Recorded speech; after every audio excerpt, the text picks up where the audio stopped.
Dua Lipa seems to be one of these people that's constantly thriving on life, and I love it. I love just opening up my Instagram and a post pops up of her, you know, recent July dump or whatever has just happened, and she's had a busy year. There's a lot that's happened. So first of all, congratulations. I'm talking as if she's gonna see this. I'll be checking out her live performance of Training Season live at the Royal Albert Hall. This song and her album I just love. And as always, this is a reaction and an analysis video, so I will be pausing and talking about the vocals. If that's not your type of thing, absolutely fine. You can just click off this video. Of course, you can let me know in the comments below, but I have just told you what this video is, so if you are unhappy with that, then that's on you. There are many links in the description below. Do go and check them out. I am hosting a trip to Japan next year in May. That is the most important current thing that's going on in my life because I'm super excited. If you are wanting to come along, do click on the Trover trip link. I will pin it to this video as well. Go and check out the itinerary. There's lots of fun things happening. It is going to be an awesome opportunity to meet and hang out in person and check out an awesome part of the world. But anywho, let's get back to the video.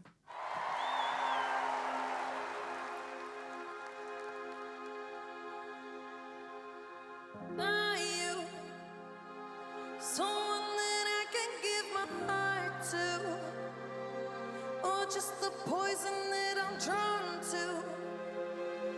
It can be hard to tell the difference late at night. Play fair. Is that a compass in your nature? Or are you tricky 'cause I've been there? Baby, I don't need to learn my lesson twice.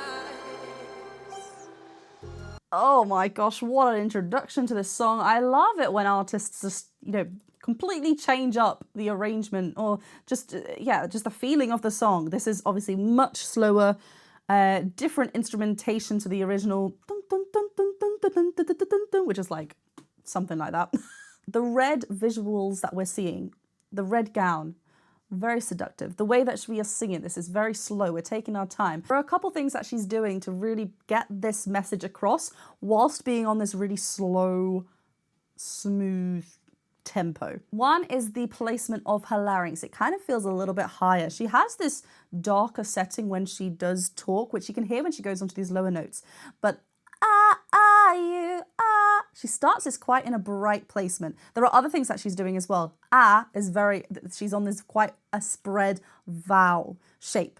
If she was a bit darker, it would be much more, it doesn't have to be necessarily softer, but it will be very dark. It will have this warmer quality as opposed to this bright spread in your face kind of quality. Another thing that she's doing at this beginning note is a glottal onset, that so everything's very attacked. So it's interesting how she's kind of bringing opposing qualities, that a lot of glottal onsets, but then the tempo is slower.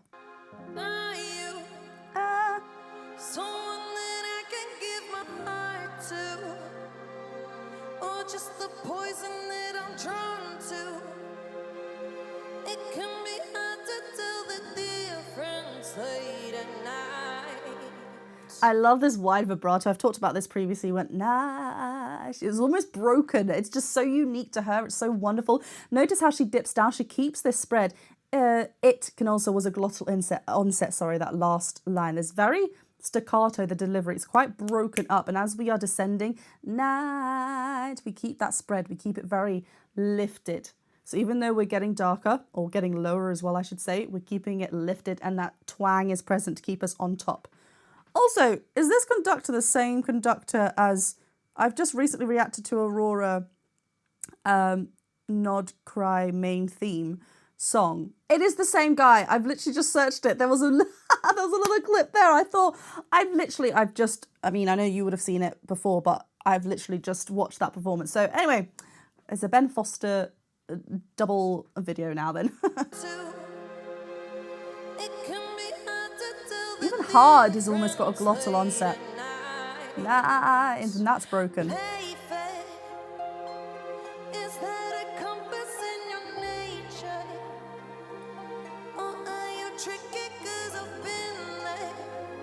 Oh, I love that build in the instrumentation there. Oh, are you there?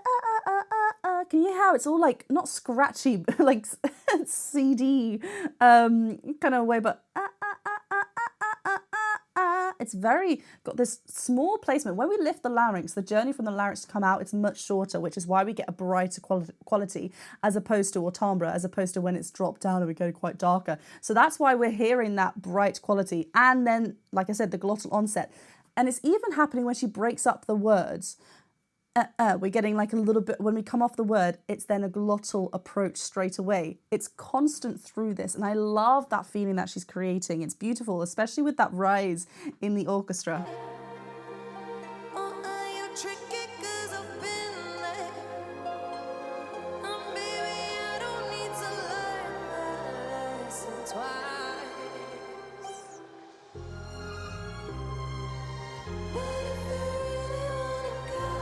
Oh, very breathy. I love it.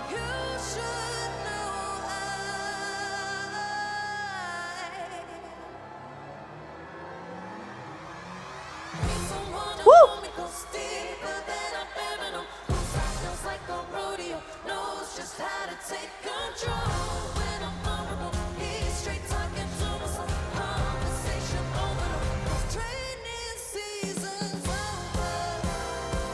Oh, a big jazzy number for this song. I've got goosebumps all the way down to my legs. What is going on? I love this song. She's just great. The drama and effect that comes from it is so beautiful. There was a little bit of distortion in her voice as well. Let's just talk about that lead up. I love how there's a little bit of a writ, so we really slow down that music and almost hold on the notes rather than them filling out 2 bars, it's 4 bars, or 1 bar, it's 2 bars. We're really just holding it out. So we're, drawing out that suspense before we hit onto the chorus with those hits in the full brass timpani rhythm section. Everyone comes alive in that moment. But I love how there's a little bit of a tilt in her neck as well, not reaching up, but it just allows it because it's a much thicker sound, right? Just before we had the breathier moment, and now we're much thicker. The full vocal fold closure is happening. Thick folds are on the go. Everything is working. It just feels lovely, strong and secure. I love it. That U as well, she's bringing forward an H, an aspirate. Huge. Really just, it's interesting how I think it's a choice because that's what feels most comfortable and stable to her. When we do that, when we throw that breath, we are having to work a little bit harder to get the vocal folds to connect again, because obviously we've thrown lots of breath through. But what that means is that we're in a great place because resistance has been increased, rather than it be there straight away and then maybe having to navigate. We've already kind of done that work for us as we're then descending. So it's great. I love it.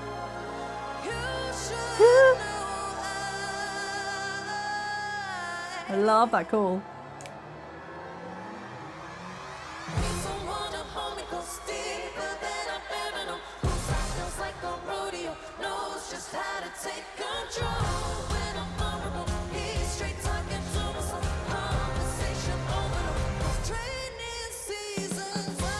Yeah, a little bit of grit in her voice.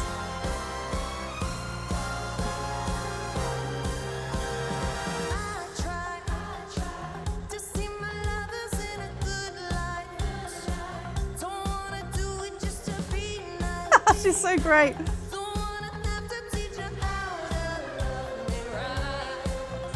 Okay, we're getting much more of a full vocal fold closure here. We had that at the beginning, obviously, then we went into that breathier quality, but here it feels much more in a bit more of a neutral setting, maybe a little bit lower down to what we were doing before, which just tells me that maybe before, and we had it more on certain lines, it wasn't every line. It was more of a storytelling choice, a character choice to kind of portray what she was feeling. And now we're walking around. We're feeling this song through our body. I love how she's also matching what she's doing movement-wise to the beats and the hits of the rhythm section as well, because we get it all accented on that very last one and she walks on all of them. It's wonderful. Everything's really connected. It's less broken, but it still has that glottal feeling, because every time we're approaching a phrase, that's how, if it makes sense because we're on a vowel, that's how we're approaching. But she's not breaking up every single word this time. So it's a different sort of feel, a different sort of confidence as oozing as we go in this section. I love it.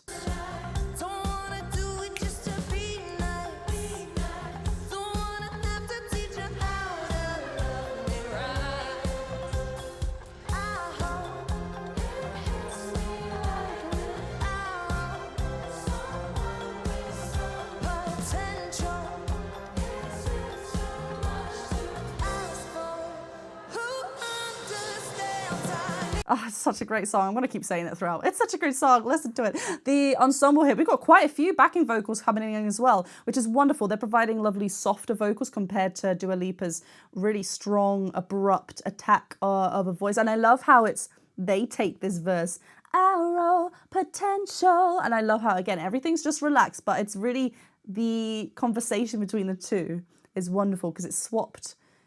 You would think that the BVs would come and emphasize those certain words, but they swapped it around and I love it. Whenever there's a word that begins with an H, Dua Lipa almost misses out the H, which is funny because obviously I just mentioned the U, and I think there's a U just happening here where she does throw in a bit more of an aspirate onset, the hue. But yeah, ow, ow. It's like it's not completely Cockney Bill Sykes, but there's that crackle coming in. She doesn't throw a lot of breath there. And I love it because she's going to that vowel the vowel part of the word straight away. Have, how. Much more of the vowel first.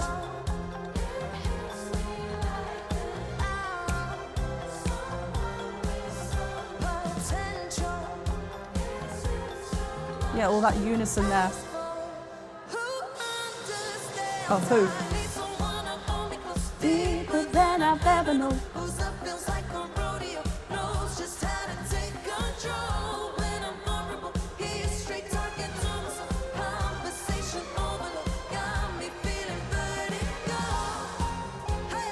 Hey. Let's just talk about that chorus. It's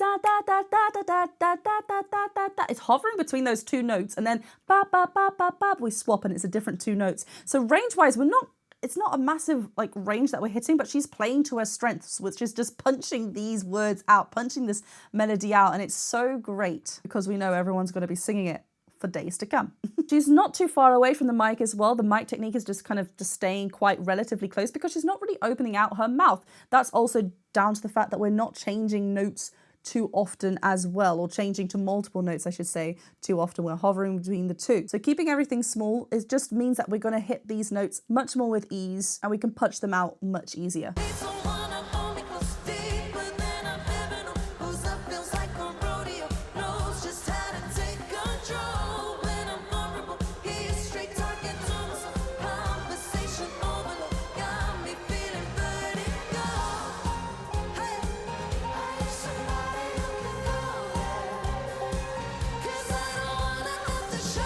Oh!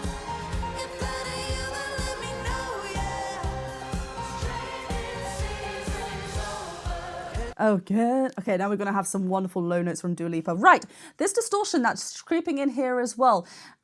I feel like it's a little bit of an effect from this glottal attack that we're having at the beginning. Glottal attacks are wonderful because they're obviously it's a different style of onset.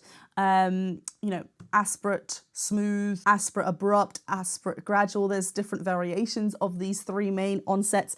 Glottal onsets, if we're doing this all the time, which like I said, we're kind of hearing it when she says a word with an H, like have, hope. I can't think of what other words that she said with an H, but even that is like, it's got a very attacked way of approaching to it. When we do this, what's happening is that the vocal folds are just coming together real quick. So it feels attacked, and it is quite attacked as well on the vocal folds. It is not harmful. We can use that, but what we need to do is just make sure that we're also kind of blending it with other qualities as well. Just like the same, if we're always constantly singing with a breathier quality, what's going to happen over time is that the breath will dry out our vocal folds, and then slowly they'll feel it'll get quite irritable. Bringing that moisture there helps. So I think what's happening here, because it's a little bit higher and we want to maintain that that full sound, we can see this bit of a scrunch of Dua Lipa's face there, I should say. Twang is very much present, so it's great that twang is involved, but I think there's a little bit of a thicker feel happening there where maybe we could just ease it off a little bit. That's where I think we're getting a little bit of that distortion happening, as opposed to maybe distortion happening a little bit over the top rather than bringing a lot of volume.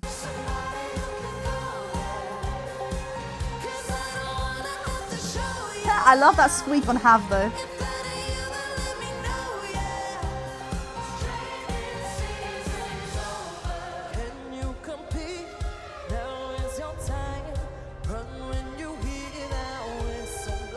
Oh, I love her low voice.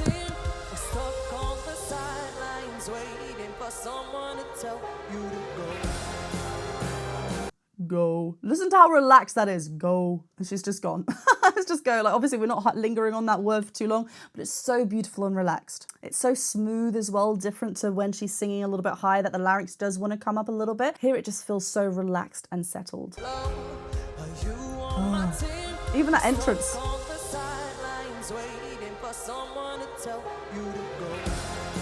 Much smoother as well. Yes, keyboard. Repeat.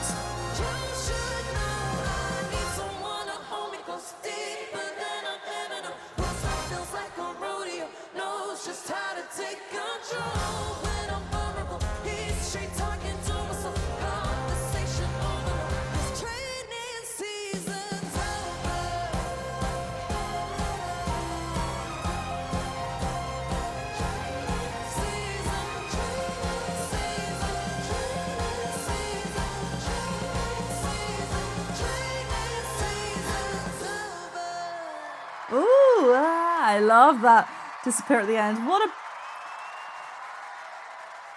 a nice, what a beautiful performance. I love as well how training season, like we opted for a breathier quality up at the top. And this is why I think we're saying about that mixed quality. She really just thick fold, thick fold, thick fold, and then get softer up at the top. If everyone did the same thing every single time, we'd all sound the same. She is playing to her strengths, the middle 8 section having that lower quality because she can get that low and sound awesome. There is a reason why it's written this way and Dua Lipa is singing it, because she sounds awesome. So yeah, I love how light, breathy as we come back down, finding that anchor, light, breathy, and as we keep building that training season, training, the final one, we're getting a much more of a fuller connection up there.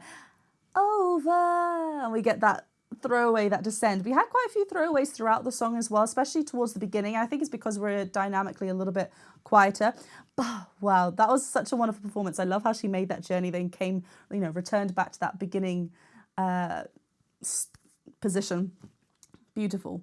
I loved it. Please do let me know if there are any other live performances by Dua Lipa that you want me to check out. You know how much I love her. You know how much I love her voice. I think it's just such a wonderful, unique voice. So yeah, do let me know, and do go and check out the other links in the description as well, like my Patreon page and all of the rest. Check my pinned comment to this video because that will take you straight to my Trova trip page. You can check out the itinerary for Japan, my trip in May 2027. Do hit that subscribe button, the bell button, and the thumbs up button, and have yourself a wonderful day. I will see you very soon. Bye.